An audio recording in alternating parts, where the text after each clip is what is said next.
hamma ko'radi. Assalomu alaykum, hurmatli aziz vatandoshlar, hurmatli So'x tumanimiz fuqarolari. Bugun yana bir bor sizlarga tuman prokurori sifatida, qolaversa ikkinchi sektor rahbari sifatida murojaat qilmoqchi bo'ldim.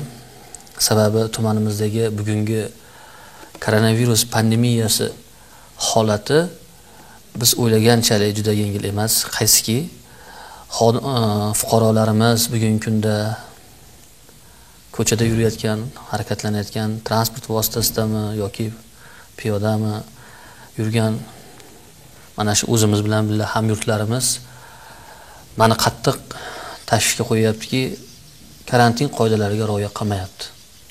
Oqibatda ming afsuski bugungi kunda bizning tumanimizda ham mana shu koronavirus kasalligini kelib chiqishiga yo'l qo'yapmiz. Tumanimizda bugungi kunda 14 nafar fuqaro kasalxonalarda,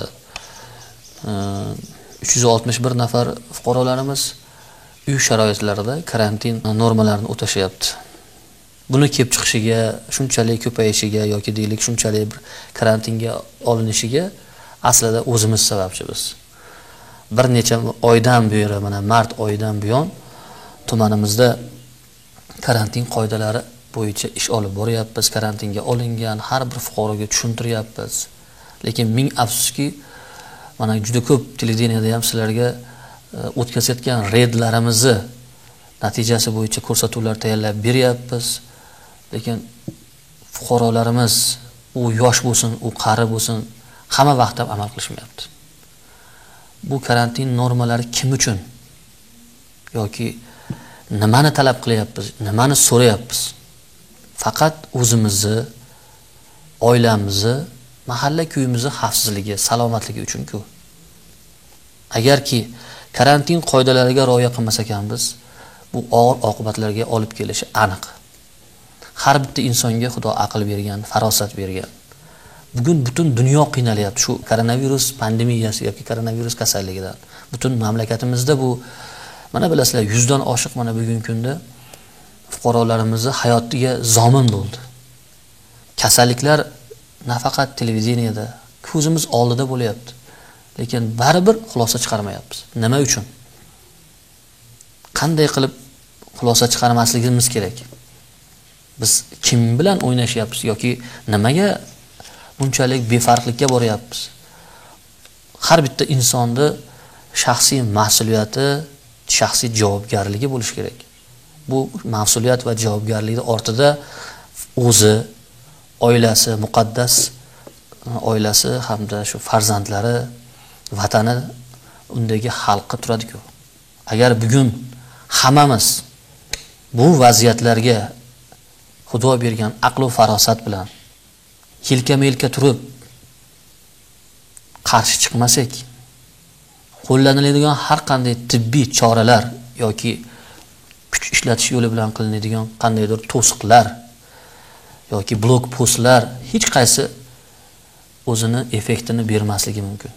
Bitta narsa, bu davlat idoralarini yoki tibbiyot xodimlarini qilayotgan harakatlari bilan natijaga erishib bo'lmaydi. Qachonki muhtaram xalqimiz, aziz ota-onalarimiz, opa-singillarimiz, aka-ukalarimiz, farzandlarimiz birgalikda davlat xizmatchilari bilan yelkama-yelka bo'lib, oldimizga qo'yilayotgan shunchaki oddiy talab karantin qoidalariga rioya qilmas ekanmiz, oqibati og'irlashib boraveradi.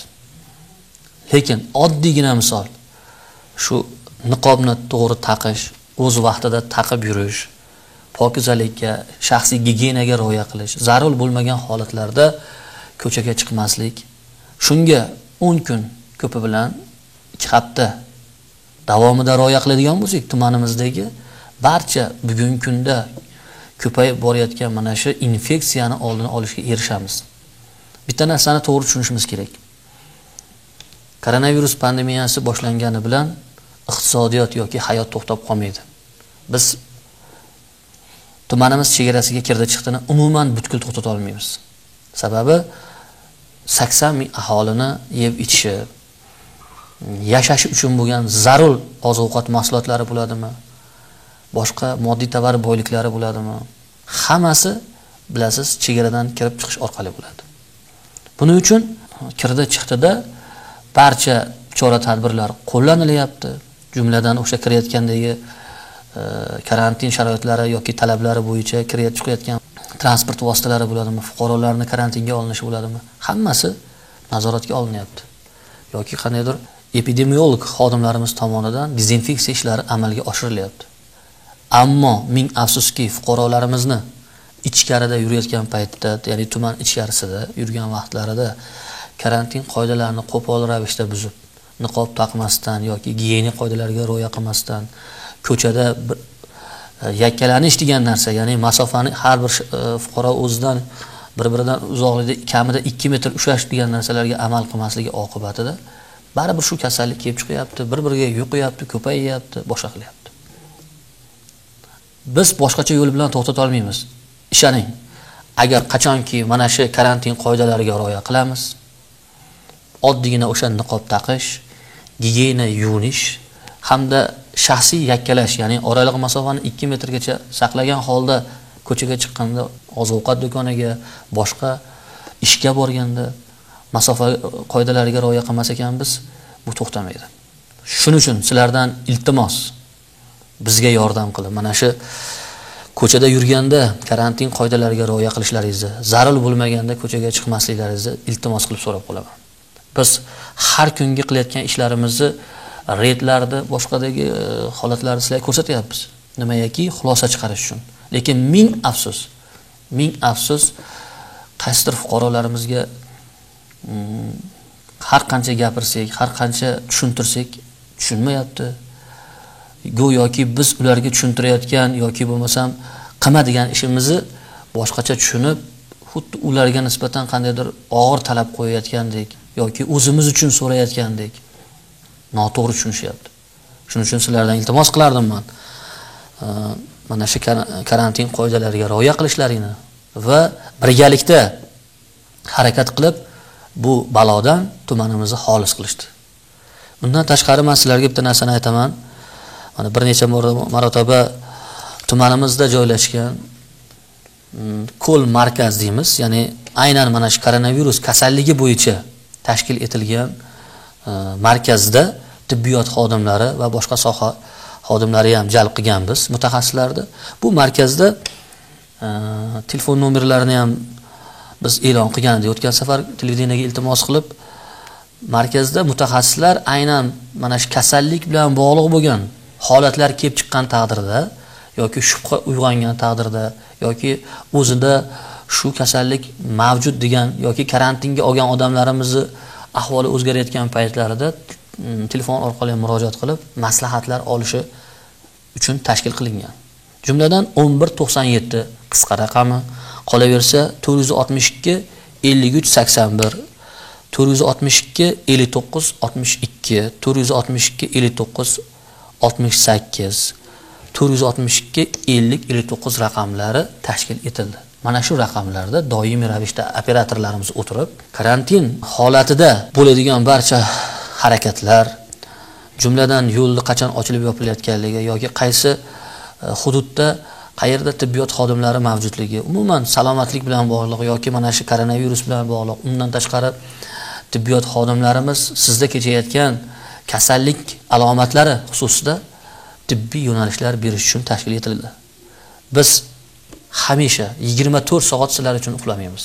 Davlat xizmatchilari, jumladan hokimiyat, huquqni muhofaza qiluvchi idoralar, tibbiyot xodimlari, epidemiologlar va boshqa zarur barcha davlat idoralari hech qachon 24 soat xizmatda bo'lib, sizlarni biron bir harakatlaring, biron bir osoyishtaliklaringni buzilmasligi uchun xizmatda bo'lamiz. Sizlardan bitta iltimos, bitta talab, mana shu karantin qoidalariga rioya qilgan holda faqat zarurat bo'lganda ko'chaga chiqib, zarurat bo'lganda ishga borib, qolgan payt uyda yakkalangan holda bo'lishlarini iltimos qilib so'rab qolgan bo'lardim.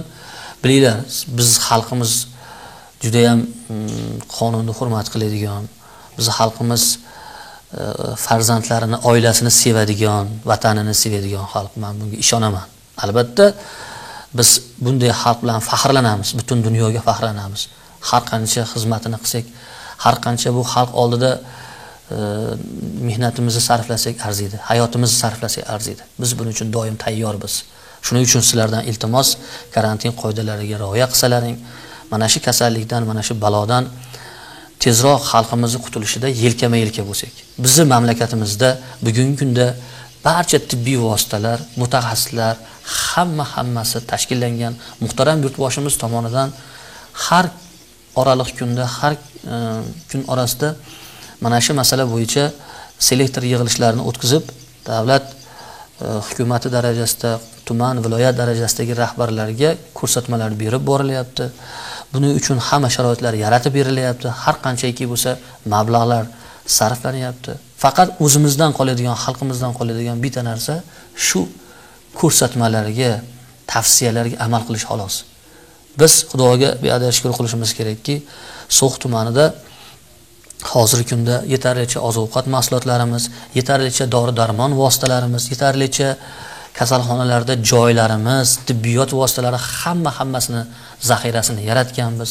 Hech qanaqa bundan tashvishga tushishga ehtiyoj yo'q. Qolaversa, tibbiyot xodimlarimizni Farg'ona shahridan yoki respublikamizning boshqa hududlaridan yetarli malaka xodimlarini ham olib kelingan. Doimiy ular boshqa kasallangan fuqarolarimizni yoki karantindagi fuqarolarimizni nazoratga olib turishibdi.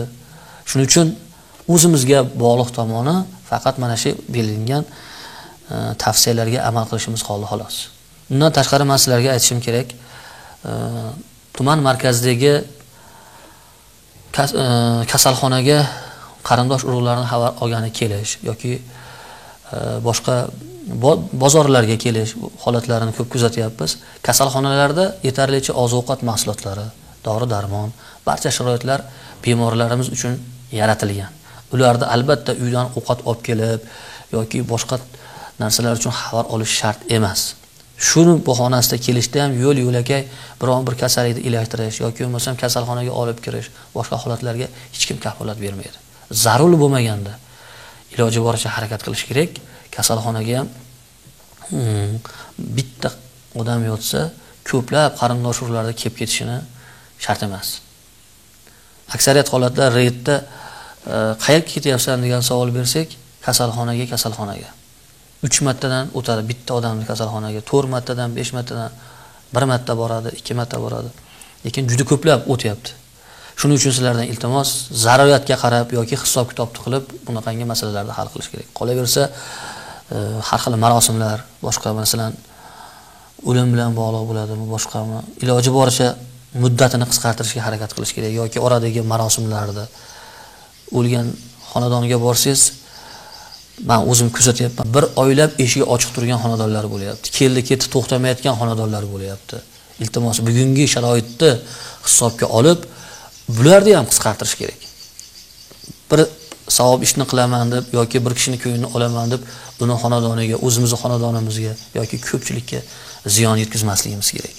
Bundan tashqari sizlardan iltimos, mana shu biz tashkillayapmiz. Shanba, yakshanba kunlarida umuman harakatsiz kundi. Lekin umuman harakatsiz kunda biz shu xalqimizni qiynalmasligini, bozor ucharlarini albatta olib borib berish maqsadida shanba, yakshanba kuni 4 ta sektor rahbari va sektor a'zolari birgalikda har bitta hududga, har bitta mahallaga maxsus tayyorlangan avtotransport vositalarida oziq-ovqat mahsulotlari, dori-darmon, kiyim-kechaklar, barcha inson uchun zarur bo'lgan mahsulotlarni yetkazdirib borib, bilasizlar, bizda tajriba bor. Avvaldan bu ishlarni qilganmiz, hammamiz yarmarkalar tashkillaymiz. Mana shu yarmarkalardan savdo qilasizlar. Sizlardan iltimos, shanba, yakshanba kunlari harakatsiz kun deb e'lon qilganmiz. Biron bir transport vositasidan foydalanmasliklarini, qolaversa tuman markaziga kelishni to'xtatishlarini so'raymiz. Bizning xalqimiz tushungan, aqlli, dono, aqlli, vatanparvar, oilasini sevadigan xalq. Umid qilamanki, bugungi murojaatimiz yerda qolmaydi. Biz sizlar uchun hamisha xizmatdamiz.